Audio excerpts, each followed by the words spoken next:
So welcome to my review for Dragon Quest VII Reimagined. Now this is on Nintendo Switch, Nintendo Switch 2, Xbox Series X and S, and on PS5. Take that!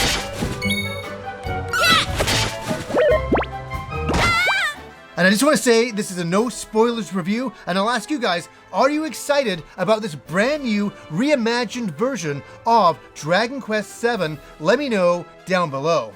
Now I can't tell you the shock I felt when they announced this game. They showed the trailer and I'm like, what's going on? Because they were just bringing out Dragon Quest HD 2D Remake 1 and 2. And I'm like, they've already announced 7? They went straight to 7, so we're getting 1, 2, 3, and then all of a sudden we went straight to 7? It was different. I didn't imagine that they were gonna do that and just go straight to 7. I thought they were gonna go in order and do 4 next, but we went to 7. Onward!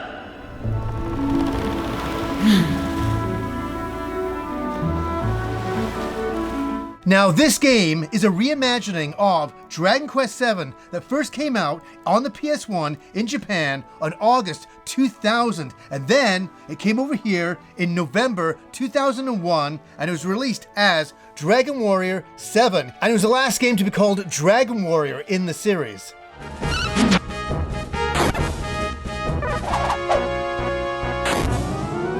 And then we got a remake of that game, and that was for the 3DS in Japan in 2013 and North America in 2016. We didn't even know if we were getting this version of the game, and we finally got it, as I said, in 2016. And here's the thing, we reviewed it on the channel 10 years ago, and here it is right here, Dragon Quest VII Fragments of the Forgotten Past. It's hard to believe it was 10 years ago. So now to begin with, you can pick your difficulty. So you can pick easygoing, happy medium, tough going, or set freely. Now this is a very interesting option because you can go in there and set the parameters for how hard and how difficult you want things to be, or how easy you want them to be. So you can set it to have more experience points, that you gain more experience points in battle, or gain more gold, or have the enemies hit you harder. It's all up to you and your playstyle. Flame Slash!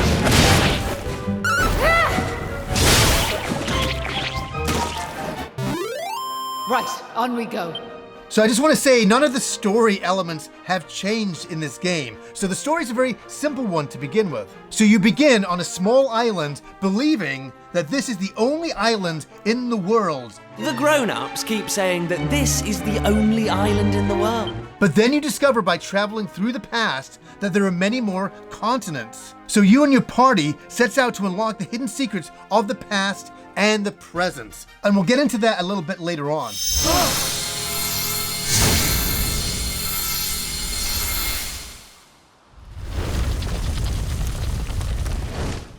Woohoo! We got it open! And all it took was a quick jaunt around the island. So let's get into the gameplay here. This is the main thing of the game. Yes, this is an RPG. I always have to say this for any newcomers that are coming in, going, what is an RPG? I've never played an RPG. Where you roleplay as different characters and you explore your environments, you walk around, you talk to people. Sorry I wasn't more welcoming, but you took me by surprise. I thought them monsters had finally found us.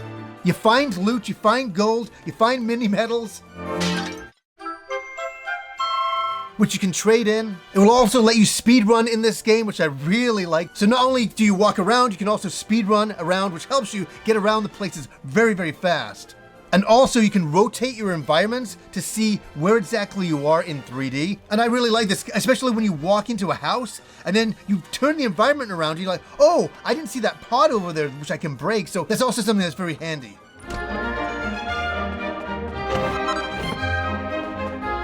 And obviously, like other Dragon Quest games, you can fight monsters, gain money, gain experience, buy better equipment, and progress the story. All while gaining brand new party members.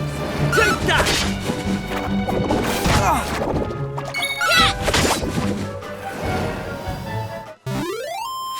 And there's a class system for upgrading your character skills. And as for combat, one of the things I really like in this game is that you run around and combat instantly starts as soon as you hit an enemy, or you can proactively attack the enemy and do damage on them. And the higher level you get, all of a sudden you can just hit an enemy, and if you're high enough level from them, they'll just disappear. You don't even have to fight them and you gain that experience.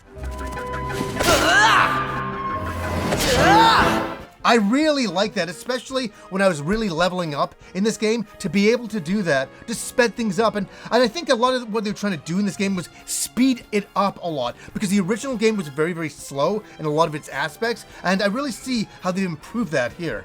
But the one thing I love is getting into combat, and it goes into first-person perspective, and then we go back into third-person, where we can see our characters, casting their spells or attacking the enemies. And you can also use skills, you can use weapon skills or spell skills. And you can pick your tactics, and this is really an interesting thing, because also in this game, you can auto battle and speed it up. So you can blast through some of these battles so fast, and it feels so rewarding. Again, another thing that they were trying to do in this game was speed it up, as I keep saying. And they've done that here, especially with combat. They have done that with some of the 2D HD remakes, speeding up the combat, which really helps out these games, especially to newer players. Here comes the heat! Flame slash!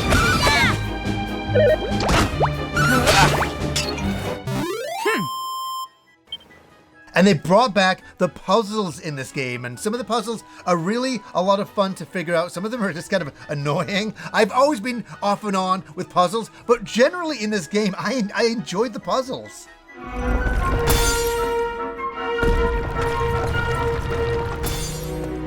Now, the main part of the game is to find the stone slabs. And what you have to do is assemble them, which helps you travel to the past and has you dealing with different characters and different problems. And solving them makes their continents appear in the main timeline, which you can visit.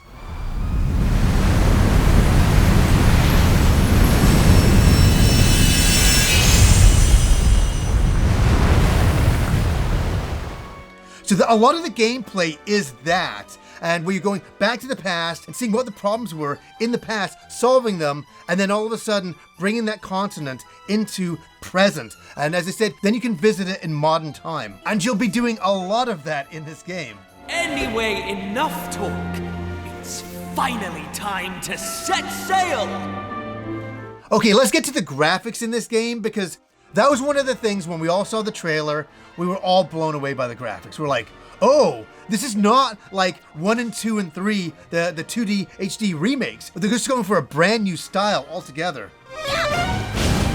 But I like the attention to detail in all of these Dragon Quests, even in 1, 2, and 3, and especially into 7 here. I love the little details, like walking around town, going to dogs, and petting them, and they actually interact with you. Even the cats do that as well.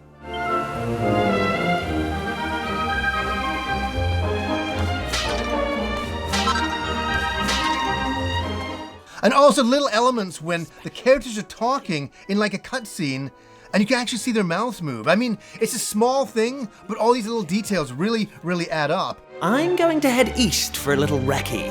See if I can find this shrine.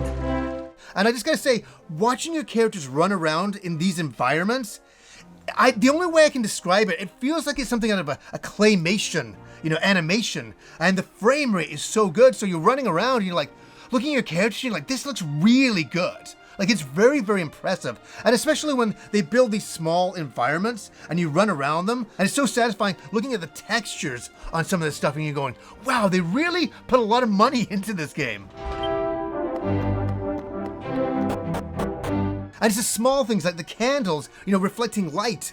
It's so cool. It's such a small detail that they didn't have to do, that they did. And the one thing that I really like in this version of the game, especially compared to 1, 2, and 3, the enemies are huge. The enemies are gigantic in this game. They're what they should have been in 1, 2, and 3. That was one of my complaints in those games, that I thought the enemies weren't big enough, where in this version of the game, we go into first person, the enemies are huge on the screen, then we break apart from that, and they're still pretty big on the screen. And I know it's a small, funny thing, but it really feels like they're a lot more menacing. And I also appreciate the depth of field in some shots. And again, back to the small details, I just love seeing your footprints through the sand as you're running along the seacoast. I love stuff like that. Now let's get into sound and music. And I gotta say, from the past Dragon Quest VII games, I've always loved the music. Yes, it's very solemn. I'll get into the details of that in a second here, but I bought the soundtrack back in the year like 2001 just to hear all the ambience and all that music. I loved it, and it's a very different kind of soundtrack. How is the soundtrack here? Where it's kind of fascinating, where some music tracks, I'm like, these are exactly from Dragon Quest VII. They're exactly from the past games. It's the same tracks again, right from the PS1 games. I definitely recognize those tunes. And then some of them feel like they've been reworked, and I gotta say that all of them work for me.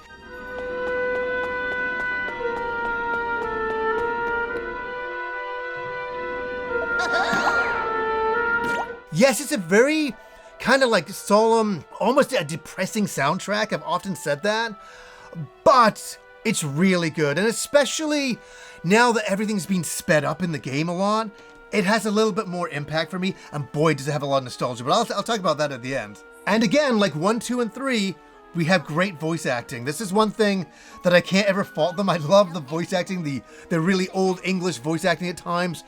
I love it. It's very fitting. All of the characters sound exactly the way they're supposed to sound. It never takes me out of the game. In fact, it brings me into it. Oh, look who's here. You've come to give your father a hand, I take it, You took your time, my lad. Now, are you ready to actually do some work for a change? Oh, first things first. Please tell me you brought me one of your mother's sandwiches. Oh, I'm famished. So here's where I really want to get into things here. This is my final thoughts on the game. I've been holding back on a lot of my thoughts here to talk about this. I've got to say something, and I'm going to be honest here. Dragon Quest VII, and when it was released as Dragon Warrior here, and even the 3DS game, I like these games. They're long games. They're really long games. I often thought back then that I wasn't a big fan of the character designs. That kind of let me down, because there's a lot of hype back then for the next Dragon Quest game, next Dragon Warrior game. And I saw the character designs, I'm like, oh, they're okay. This is what I thought back then. And then I played the games, and the game was very, very slow, very methodical, but it was very good. The music was just such a downer. I don't know if it's just where I was at in my life back then, but it just felt very depressing. And I was just like, oh my gosh, this is such an intense game, especially when you listen to that music for like 130 hours, which I did, okay? Like, it was crazy.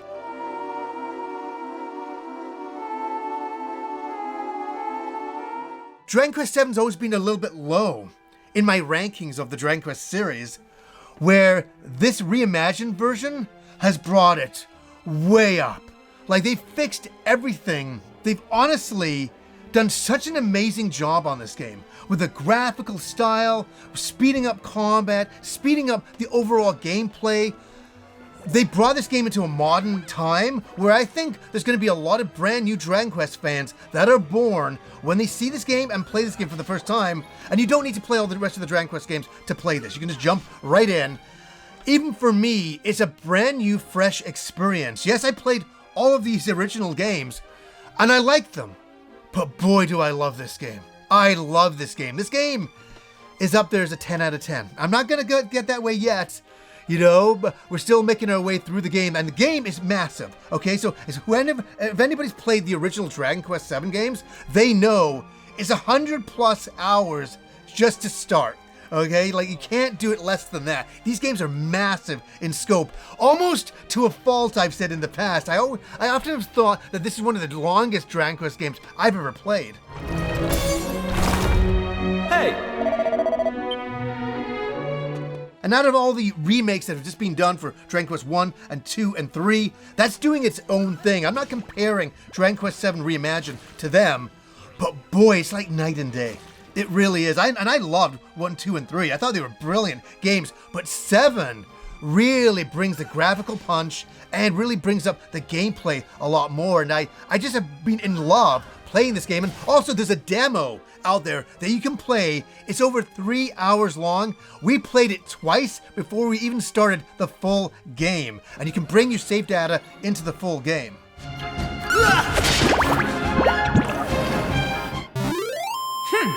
And one thing that they did do with this brand new reimagined version is they changed the opening from that PlayStation 1 version of it, where it was a very slow kind of opening. They kind of built into it with this cinematic, where this one just kicks in. It's lively, it's exciting, it kind of really pumps you up, and I'm totally all about that. I always have the original if I want to play that version of the game, but I'm happy that they upgraded and made the opening so lively and exciting, and it kind of really invites you in to that adventure.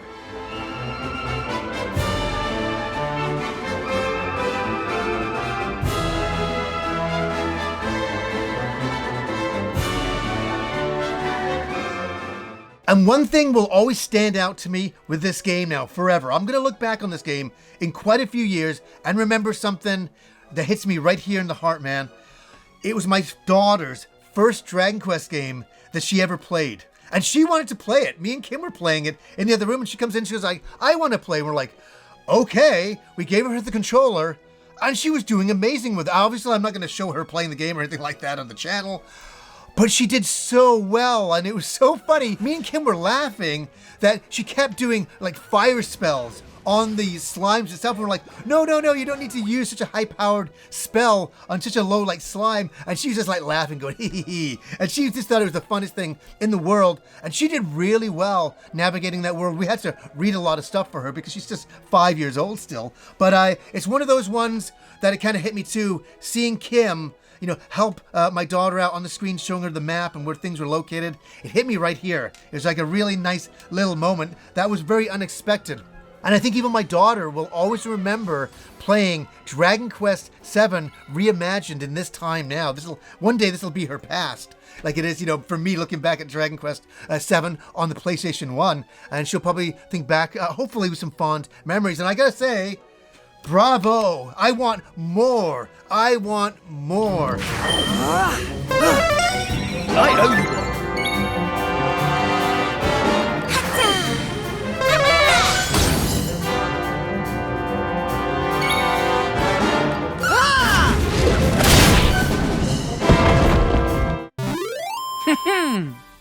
I want more. I want more, you know, reimagined versions of these old Dragon Quest games that I love so much. Like, yeah, you know, I loved what they did with the pixels and stuff with 1, 2, and 3, but this graphical style, oh, please, bring that to 4 that way, and 5 and 6, you know, and 8. It was so funny that we kind of skipped and we went straight to 7. I thought that was very, very funny, but I'm so excited to see what they announce next. And I couldn't believe that they announced this game so close after just doing 1, 2, and 3. And it shows me that they're in full production over there on Dragon Quest and doing all these remakes and, you know, reimaginings. And I'm all about it. Are you guys excited about the game? Have you played the demo? Let me know down below. So anyways, guys, until next time. See you later, Mr. Mysterious.